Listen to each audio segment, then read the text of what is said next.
Ulfat Tayev genç yaşından itibaren suç dünyasına ilgi duymuştu. Yetişkinliğe ulaşmadan önce bir süre hapis yatmıştı. Daha sonra serbest bırakılmasına rağmen başka bir suç işleyip tekrar hapse girdi. Qobustan'da cezasını çekerken Ulfat Tayev burada hayatını değiştirdi.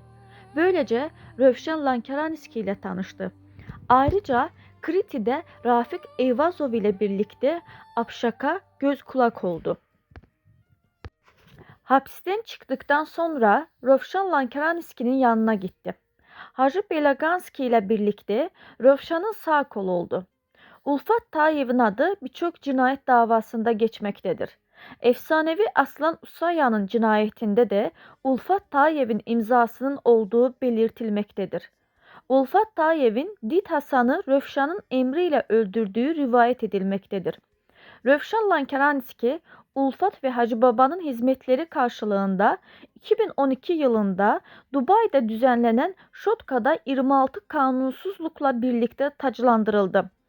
2012 yılından beri ne Rövşan Lankaranski ne de yakın arkadaşları Rusya'ya giriş yapamadılar. Haklarında suç davaları vardır. Ancak 2013 yılında Rufu Gencinski gizlice Rus topraklarına girdi. Ulfat Tayev Rus özel servisleri tarafından gözaltına alındı. Gözaltına alınmasına dair video görüntüleri de yayınlandı.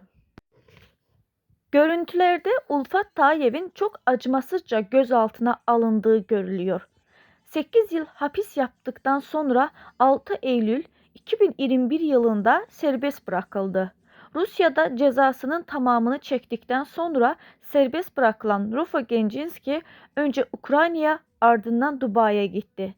Bu yılın Ocak ayında Dubai'de yakalandı. Rusya'da yaşayan Rövşan Lankaranski'nin Dit Hasan cinayetinden sonra Birleşik Arap Emirlikleri'ne gittiği söyleniyordu.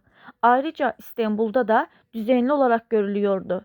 2016 yılında İstanbul'da 20 kurşun yarasıyla vurulmuştu.